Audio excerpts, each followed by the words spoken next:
રામ રામ ખેડૂત મિત્રો. આજે એક બહુ જ અગત્યની અને તાત્કાલિક કરવાની વાત લઈને આવ્યો છું.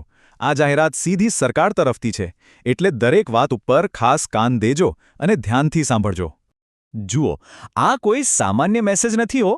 આ તો આપણા જિલ્લાના કૃષિ વિસ્તરણ તંત્ર તરફથી આવેલી પાક્કી સૂચના છે. અને આ વાતને ગામના દરેક ખેડૂત સુધી પહોંચાડવી એ આપણી સૌની જવાબદારી બને છે. તો ચાલો સીધી મુદ્દાની વાત પર આવીએ.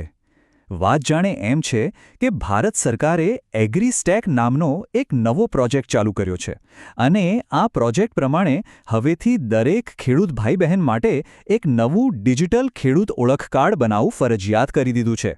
હવે સમજો, આને ખાલી એક બીજું કાર્ડ ના સમજતા. આવનારા સમયમાં કોઈ માણસ ખેડૂત છે કે નહીં એનો આ એકમાત્ર સરકારી પુરાવો ગણાશે. મતલબ કે સરકારની કોઈ પણ યોજનાનો લાભ લેવો હોય ને તો આ કાર્ડ વગર પાંદડું પણ નહીં આલે. હવે મનમાં તરત સવાલ થાય કે ભાઈ, આ બધી માથાકૂટ સીડને કરવાની શું કામ આટલું બધું જરૂરી છે? અને ધારો કે ન કરાવીએ તો શું પેટમાં દુખશે? ચાલો બરાબર સમજી લઈએ. જુઓ ભાઈ, આ રજિસ્ટ્રેશન કરાવશો ને તો ફાયદા જ ફાયદા છે. સરકારી સહાયના પૈસા સીધા આપણા ખાતામાં આવશે. કોઈ વચેટિયાનું રાજ નહીં. કિસાન ક્રેડિટ કાર્ડ માટે ઓફિસના ધક્કા ખાવામાંથી છુટકારો મળશે. ટેકાના ભાવે માલ વેચવો હોય કે પછી માવઠામાં નુકસાન જાય ને વળતર લેવું હોય, બધે આ એક જ કાર્ડ કામ આવશે.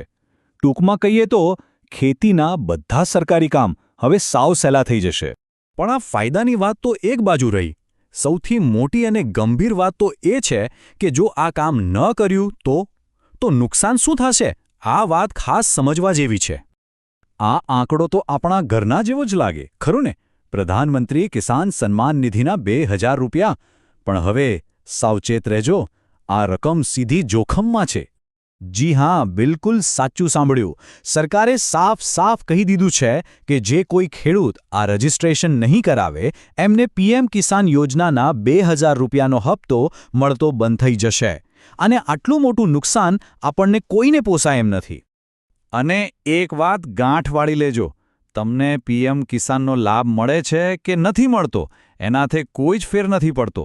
જો તમારા નામે એક વેંત જમીન પણ બોલતી હોય તો આ રજિસ્ટ્રેશન કરાવવું જ પડશે. આ નિયમ નાના મોટા દરેક ખેડૂત માટે છે.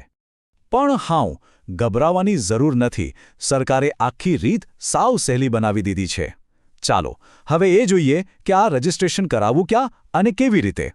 એના માટે 3 એકદમ સરળ રસ્તા આપ્યા છે. પહેલો અને સૌથી સહેલો રસ્તો તો આપણો પોતાનો મોબાઈલ ફોન છે. ઘરે બેઠા બેઠા એપથી જ આ કામ પતી જાય. જો એ ન ફાવે તો બીજો રસ્તો છે આપણી ગ્રામ પંચાયત.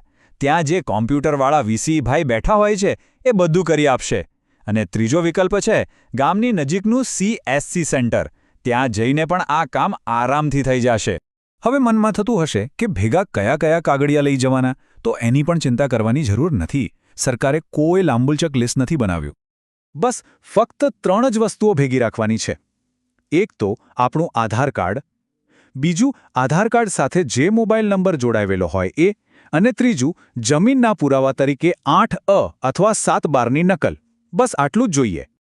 અને હા, એક છેલ્લી પણ ખૂબ જ કામની વાત. તમે ભલે ગમે તે ગામમાં રહેતા હો ત્યાંથી જ રજિસ્ટ્રેશન કરાવી શકશો. પણ એક વાત ભૂલતા નહીં, તમારી જેટલી પણ જમીન છે ભલે ને એ અલગ ગામમાં કેમ ના હોય, એ બધી જ જમીનની